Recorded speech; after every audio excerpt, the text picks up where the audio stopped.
Hospital అంతా sweets పంచిపెట్టారంట.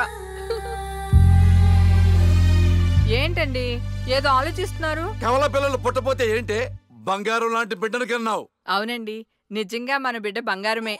అక్కతో పాటు పుట్టిన నాకు మిమ్మల్ని అక్కని వదిలి వెళ్ళాలనిపించలేదు. మీతోనే ఉండిపోయాను. బహుశా నా ఆయుష్ తీరలేదేమో, అందుకే ఆ దేవుడు నన్ను తీసుకెళ్ళలేదు.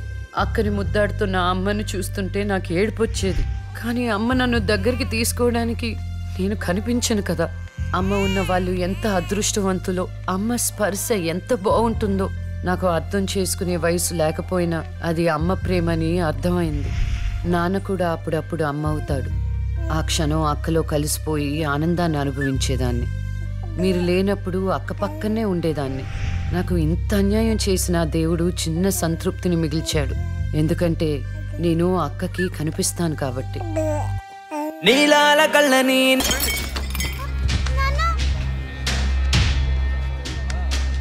ఒకరోజు కోర్టులో నాన్నకి జరిగిన చిన్న అవమానానికి అక్కలో ఉన్న నేను జడ్జ్ అవ్వాలని నిర్ణయించుకున్నా.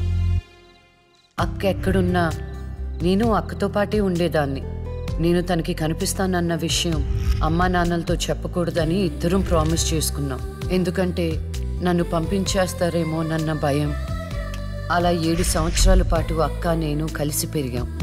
అమ్మా నాన్నల ప్రేమ నేను కూడా అక్కలాగే పొందాను. ఒకరోజు అక్కకి జ్వరం వస్తే డాక్టర్ దగ్గరికి వెళ్ళాం. పాపకి టాబ్లెట్లు వాడండి. చాలా సంతోషం డాక్టర్ గారు. వస్తాం. రామ్మా. మీ పాప అండి? అవునమ్మా. ఎంత పెద్దదైపోయింది. మీ హాస్పిటల్లోనే కదా పురుడు పోశారు. ఉంటానమ్మా. ఆ తాగుబోతు డాక్టర్ ఆ రోజు తాగేసి పాపకు ఆపరేషన్ చేశాడు. పాపం ఆ పాప నరం కట్టయి చనిపోయింది. లేకపోతే ఆ పాపకి కవల చెల్లుండేది. ఇన్నాళ్ళు నాకు అన్యాయం చేసింది దేవుడు అనుకున్నాను, కాదు ఒక డాక్టర్. పాపా, నువ్వు ఈ టాబ్లెట్లు వేసుకుంటే అన్నీ తగ్గిపోతాయి నా బంగారం. కాదు నాన్న, యొక్క టాబ్లెట్ నాన్న, ప్లీజ్ నాన్న.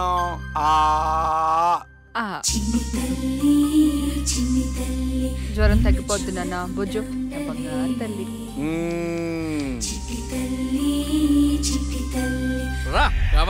దండం పెడతాను. ఇక నా దగ్గర పని చేయాలంటే నాతో బోని కొట్టించుకోవాలా? Come on darling.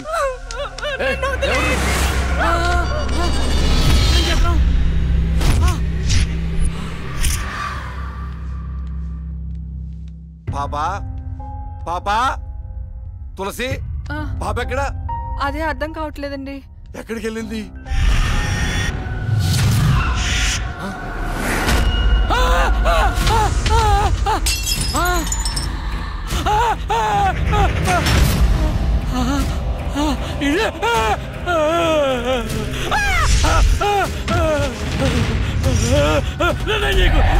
నీ దండ పెడతా.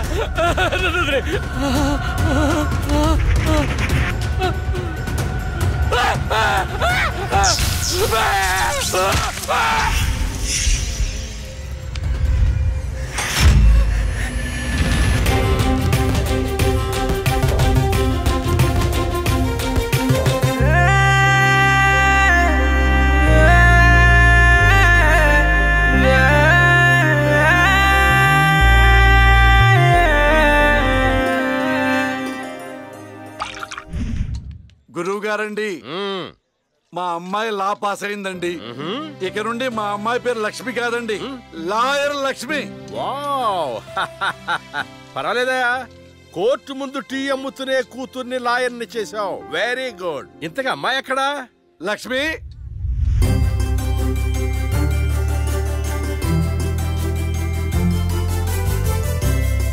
ఏంటి నాన్న పిలిచారు? సార్, మా అమ్మాయి లక్ష్మి. నమస్కారం. అమ్మా, నరసింహరావు గారని పెద్ద లాయరు. అవునా? ఏంద్రో వయసులోనా? కాదురా, మామూలుగా కూడా పెద్ద లాయరేనమ్మా. నేను మీ గురించి చాలా విన్నానండి. అంటే సాక్ష్యాలతో సంబంధం లేకుండా ఎలాగైనా కేసు మీ వైపు మలుచుకుంటారని విన్నాను. అదేనమ్మా లాయర్ తెలివితేటలు. అది సరే, ఇంతకీ నువ్వు సొంతగా ప్రాక్టీస్ చేద్దాం అనుకుంటున్నావా, లేక నాలాంటి వాడి దగ్గర అసిస్టెంట్ గా చేద్దాం అనుకుంటున్నావా? అంటే ఇంకొకరి దగ్గర చేస్తే వాళ్ళ ఇన్ఫ్లుయెన్స్ నా పైన పడుతుంది కదండి. అలా కాకుండా డైరెక్ట్ గా ప్రాక్టీస్ చేద్దామని అనుకుంటున్నాను. నేను నాలా ఉండాలని. గుడ్. వాయిస్ దేముంది సార్, మనుషులందరి దగ్గర ఉంటుంది. లాయర్ కి ఉండాల్సింది ఆనెస్టీ, అది నా దగ్గర ఉంది సార్. హానెస్టీ, నిజాయితీ. చూద్దాం నీ నిజాయితీతో ఎన్ని కేసులు గెలుస్తావో. All the best. అమ్మా చూసావా, నువ్వు నోరు తెరిస్తే అవతల వాడు నోరు ఎలా మూతపడిందో, కోర్టులో కూడా ఎలాగ చంపేయాలా. నాన్న నాకు మంచి చాయ్ పెట్టి. ఏయ్, నా బంగారు తల్లికి మంచి చాయ్ రెడీ చేయరా. మా అమ్మాయి లాయర్ అయిందండి, శుభం. తన పేరుతో అర్చన చేయించండి. అలాగేనమ్మా. శుక్లాం భరధరం విష్ణుం శశివర్ణం చతుర్భుజం ప్రసన్నవదనం ధ్యాయేత్ సర్వ విఘ్నోపశాంతయే ఇష్టకామ్యార్థ ఫల సిద్ధిరస్తు.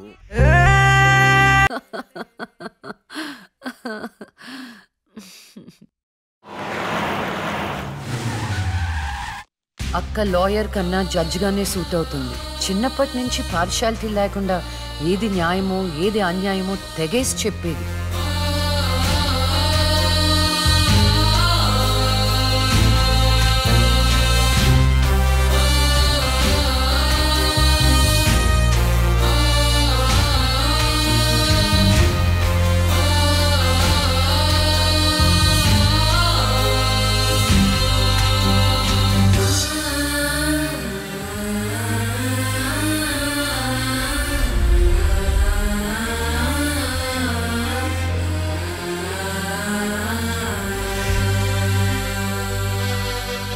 కూర్చోండి.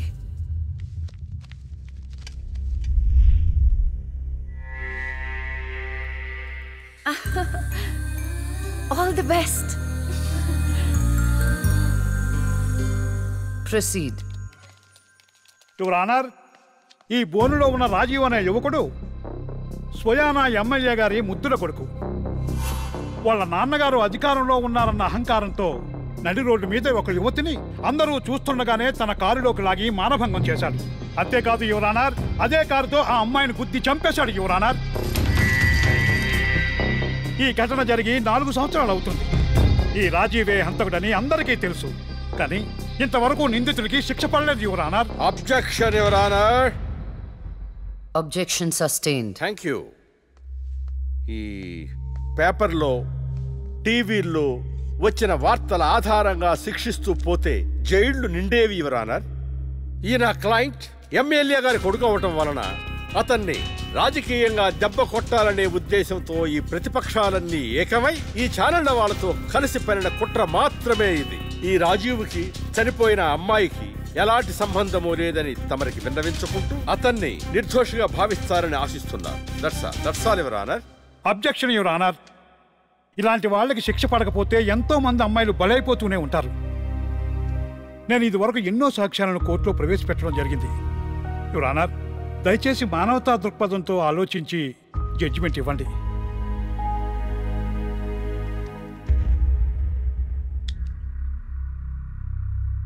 ఈ కేసు పూర్వాపరాలు పరిశీలించిన మీదట సాక్ష్యాధారాలు తారుమారు చేసి ఈ కేసుని పక్కదారి పట్టించడానికి ప్రయత్నం జరిగిందని నాకు అర్థమైంది. సాక్ష్యం లేకపోవచ్చు, కానీ కారణం లేకుండా ఏ ఆడపిల్ల తల్లిదండ్రులు మా అమ్మాయిని మానభంగం చేశారు, చంపేశారు అని కోర్టు మెట్లు ఎక్కరు. కానీ ఈ తల్లిదండ్రులు 4 సంవత్సరాలుగా కోర్టు మెట్లు ఎక్కుతూనే ఉన్నారు. ఈ రోజు వరకు న్యాయం కోసం తిరిగి తిరిగి అలసిపోయిన వాళ్ళ కాళ్ళకి, నా తీర్పు కోసం ఎదురు చూస్తున్న వాళ్ళ కళ్ళకి విశ్రాంతి ఇవ్వాలని నిర్ణయించుకున్నాను. ఇక్కడున్న ప్రత్యక్ష సాక్ష్యాలను రాతపూర్వకంగా సాక్ష్యాధారాలని స్వీకరించండి.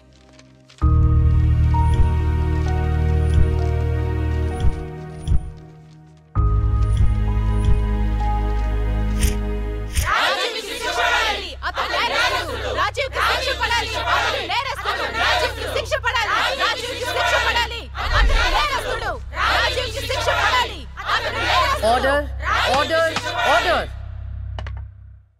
రాజీవ్ అనే ఈ ముద్దాయికి లైఫ్ ఎమెన్షన్ కఠిన కారాగార శిక్ష విధించడమైనది. Objection your honour. Objection overruled. The court is అడ్జర్న్డ్.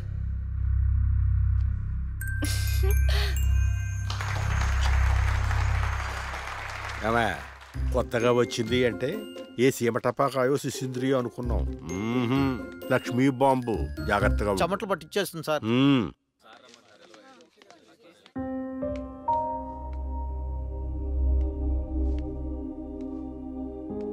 Hello hello, అందరూ ఒకే దగ్గర ఉన్నారు.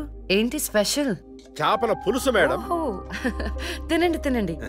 మీ అందరికీ ఒక విషయం చెప్పేద్దామని వచ్చాను. ఇక మీదట దొంగ సాక్ష్యాలను ఎంకరేజ్ చేయకూడదు, న్యాయంగానే వాదించాలి. ఏమిటి మేడం, ఏం మాట్లాడుతున్నారు? ఇంకెలా మాట్లాడమంటారండి? కోర్టుని కూరగాయల మార్కెట్లా తయారు చేశారు. స్టేషనరీ నుండి సాక్ష్యాల వరకు ప్రతిదీ అమ్మకమే. మర్డర్ కేసుకో రేటు, దొమ్మి కేసుకో రేటు, రేప్ కేసుకో రేటు. చిచి, చెప్పుకుంటేనే సిగ్గుచేటు. సంపాదించుకుంది చాలు, ఇక అన్నీ మారాలి. అన్నీ మారతాయి. ఇక నుండి దొంగ సాక్ష్యాలు చెప్పేవాళ్ళు కోర్టు సరౌండింగ్స్ లో కూడా కనిపించడానికి వీల్లేదు. ఎవడైనా కక్కుర్తిపడి డబ్బు కోసం దొంగ సాక్ష్యాలతో కేసుని గెలిపించుకోవాలని చూస్తే వాళ్ళని కూడా నేరస్తుల బోన్లో నిలబెడతా, శిక్షలో షేరింగ్ ఇప్పిస్తా. ఇక నుంచి న్యాయం గెలవాలి, న్యాయమే గెలవాలి, న్యాయమే గెలవాలి, న్యాయమే గెలవాలి, న్యాయమే గెలవాలి. ప్రశాంతంగా ఉన్న అక్క జీవితంలో ఒకరోజు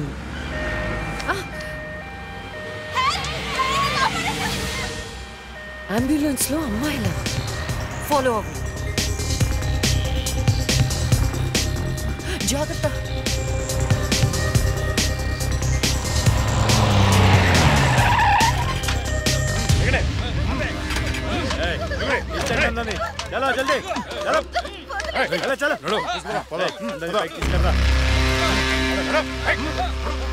అంతా ఓకే అన్నా, తీసుకొచ్చా అందరినీ. ఏం ప్రాబ్లం రాలేదు కదా? అంబులెన్స్ లో అమ్మాయిలు ఉంటారని ఎవరు గెస్ట్ చేస్తారన్నా? వీళ్ళందరినీ ట్రక్ లో ఎక్కించండి. ఆ దుబాయ్ షేక్ గాడు ఒక్కడే ఫోన్లు. అసలు అది అరవకో ఏంటే, నువ్వు అరిస్తే రిప్లై ఇచ్చేవాడు ఇవ్వలేడు. ఇది నా ఏరియా.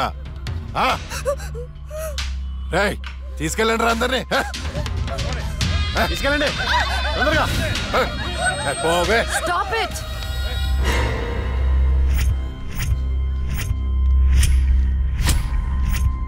ఇవ్వచ్చువే నువ్వు. అది తర్వాత. హాస్పిటల్ కి వెళ్లాల్సిన బండి ఇక్కడికి వచ్చింది ఏంటి? ఏంటి పాప క్లారిఫికేషన్ కావాలంట? రే ఇచ్చేయండి రా. అమ్మాయే కదా అని అలుసుగా చూస్తున్నారేమో. లక్ష్మి, జస్టిస్ లక్ష్మి ఆవేశపడి అటాక్ ను చేశారో ఆక్సిజన్ ఆగిపోద్ది. Arrest him.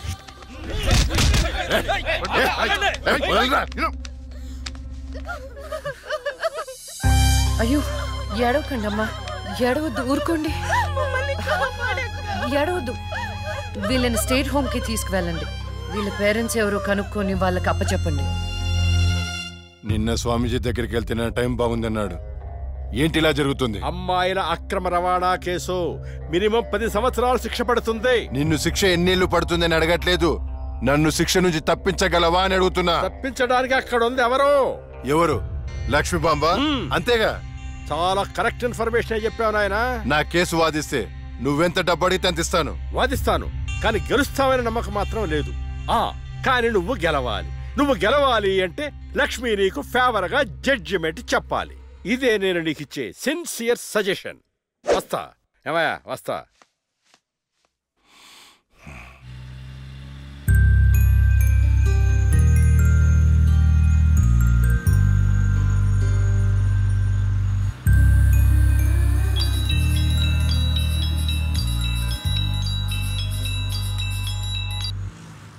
హలో, వైకుంఠాన్ని.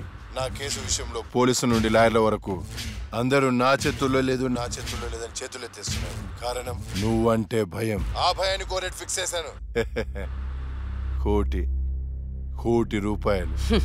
నువ్వు రేట్ ఫిక్స్ చేసింది వాళ్ళల్లో ఉన్న భయానికి కాదు, నాలో ఉన్న నిజాయితీకి.